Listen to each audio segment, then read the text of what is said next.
Hello, everybody, and welcome to another figure review. We are looking at the Hammond collection today. Um, Here's my little side quest, getting an update with the Carnotaurus. Um, Very anticipated dinosaur that everybody kind of wanted. Um, and I think this one did not disappoint. But yeah, we have a digital render there at the side, inspired by the Jurassic World Fallen Kingdom look. So there we have and then okay, at least they're adding some more stuff to the back. These boxes usually just have a digital render and then a read up. So if you want to read up on Carnotaurus, there's some info on it, at least related to the movie. I can already see, Claire Dearing and Owen Grady probably mentioning how the poor Carnotaurus gets murdered by the T-Rex. But we have a zoom in shot of the eye there, and then, figure they're posing, and then other figures that are coming into this line. We have Dimetrodon, which I actually am thinking of picking up. I don't think it's come out yet, but there's the front, again, digital render there, and then you have big box showing the figure there, and then Hammond collection on this side. Let's get this guy out of here. And oh geez, why do they always complicate this? We have strap, and then the tail is also detached and it has 2 straps. The feet have straps. I'm gonna cut back once I cut everything up. Alright. Got everything cut up. I don't know why they overcomplicate these things. But oh geez, is this guy looking great already? And those eyes. Okay. So first impressions, I'm really liking this. There's a lot of paint, a whole lot of detail. But let's get his tail on. And this time it's not a square one, it's a weird. Don't mess this up. Hexagon, 6 sides. A pentagon is 5 sides, right? This is 1, 2, 3, 4, 5, 6. I'm just gonna go with the hexagon. And I assume this just gonna port in and lock into place. And then we have mobility in the tail. So yeah, let's get into mobility right away. Or I should say, before starting anything, this is a medium sized dinosaur. So we've had, he takes up a lot of space, as you can see here. Trying to stand him up. I do have my table facing, long ways out that way, but you can see how long he is. He takes up this much of my table. But other smaller carnivores would be about here, like half his size about. So this is a different size for the Hammond collection. We have the T-Rex, which is very, very much bigger. And if I have time, I will take pictures of him next to, smaller dinosaurs and the T-Rex, just to show those sizes. But yeah, this is a new size of carnivore in the Hammond collection. This is a medium-sized carnivore, and I think they did a good job with the first dinosaur that, they did with this size. Taking a look at articulation, you do have, like I said, a swivel here, and it does go up and down, goes around, and then same over here at the end of the tail. And then you do get bendy wire, which doesn't really function until you get to this point here, and then all the way through. So that's about as much as you can get it to bend.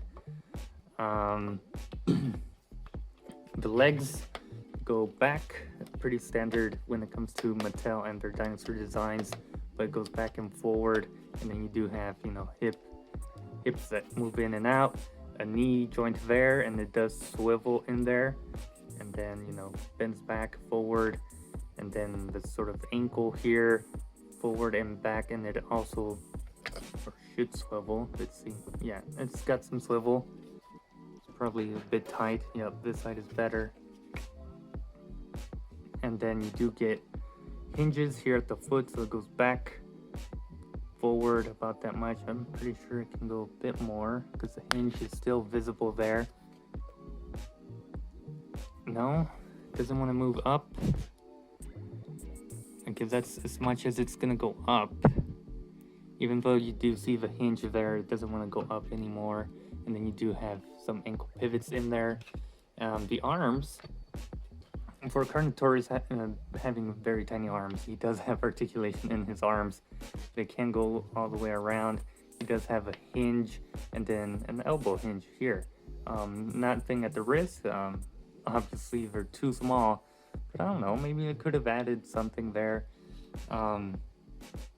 Also, I don't know how accurate this is to the Carnotaurus we see in the movie. I think realistically, Carnotaurus has even smaller arms than this. But yeah, nice articulation there. Nonetheless, we do have, or should have, is this only a hinge? Doesn't really want to rotate. So I think this is only a hinge unless mine is just stuck. You guys can let me know if it rotates here. Seems like it wants to rotate, but not really. And then up here, again, another hinge, but I don't know if it... So we can look to his side about that much, the other side about that much. You can look up pretty decently and look down pretty decently, so we can get some good charging poses. And then we have his mouth, which, oh, okay, so the bottom and the bottom, the bottom and the bottom, the top and the bottom are like together, so if you move one or the other, they're both gonna close down. I think that's pretty neat. And there's no ratchet, it seems, so you can really open his mouth wherever you want without getting any kind of ratchet. There it clicks in. But yeah, that's very nifty. I like that. And then finally, let's look at all the glorious details this guy has, starting with the feet. Because we get painted toenails, which is a big, you know, kind of important thing that I don't really collect Mattel or of the dinosaurs, just the few from the Hammond collection. But, you know, from Mattel, from what I see on that side of the toy collecting, you know, hobby, it's painted toenails that always kind of bugs dinosaur collectors, but we have them here. Not the greatest color. I think we could have gone with a different kind of color, and I think we could have painted the nails here on the hands, but we got the painted toenails. We get a lot of nice detail here with the feet, and my light's getting you know, blocked by the Carnotaurus itself, but we get a lot of his black sort of paint over the body, and I think it looks pretty good. I like this sort of transition here from red, and it looks kind of pinkish, lighterish red.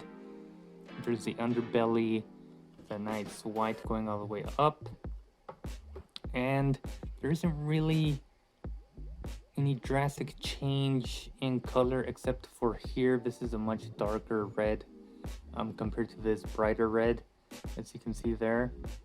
But that's about it. The rest is pretty consistent all throughout up until the head, where it's not really black anymore. You know, it goes from that black and then into this different shade of super dark red.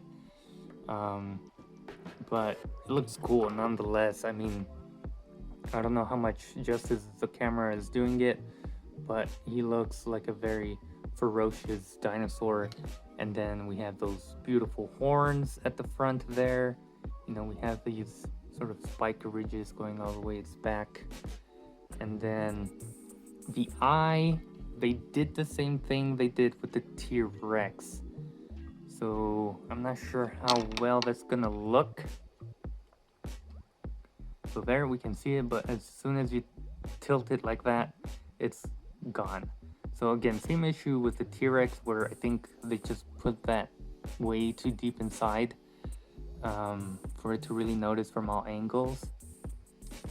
But yeah, I think from certain points of view, like right there, even though my light is glaring on it, that looks terrific. Again, go too far, you lose the eye, but there, it looks amazing.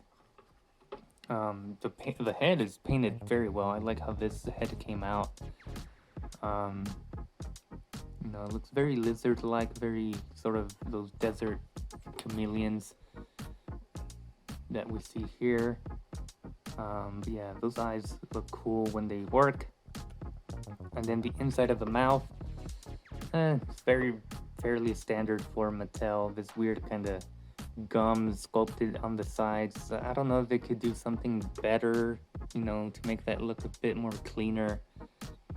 But for the most part, I don't mind it. And the teeth aren't as cartoony on this guy. They actually look a bit sharper than we've seen with other carnivores. So that is a nice touch to see. Yeah, I'm overall happy with the teeth. You know, sometimes you get too like blocky or squared off teeth, or extremely rounded off teeth. They're still rounded off, they're not as sharp, but I think they did a good choice in not making them as round. I think the teeth look pretty great on this guy.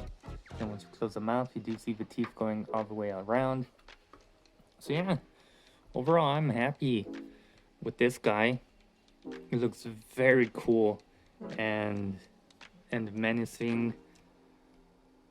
I think Mattel did a good job with this guy, and you know, like I said, this is a new sized carnivore, so who knows what other dinosaurs they have in store for us with this sort of size or height, whatever you want to call it. And just to show you guys the size of the Carnotaur, I do have the baby stego here in this room. You can see how big this guy really is. I'm putting him side to side, so yeah, he is a pretty big guy. Anyway, that does it for this review. I really like the figure, so I recommend you guys getting them. I got them when Target had a weird sale or special. I think I got them 25% off, which is very weird because pre-orders had just gone up, and you know, getting a deal on a new pre-order is pretty wild, and you know, we take those deals.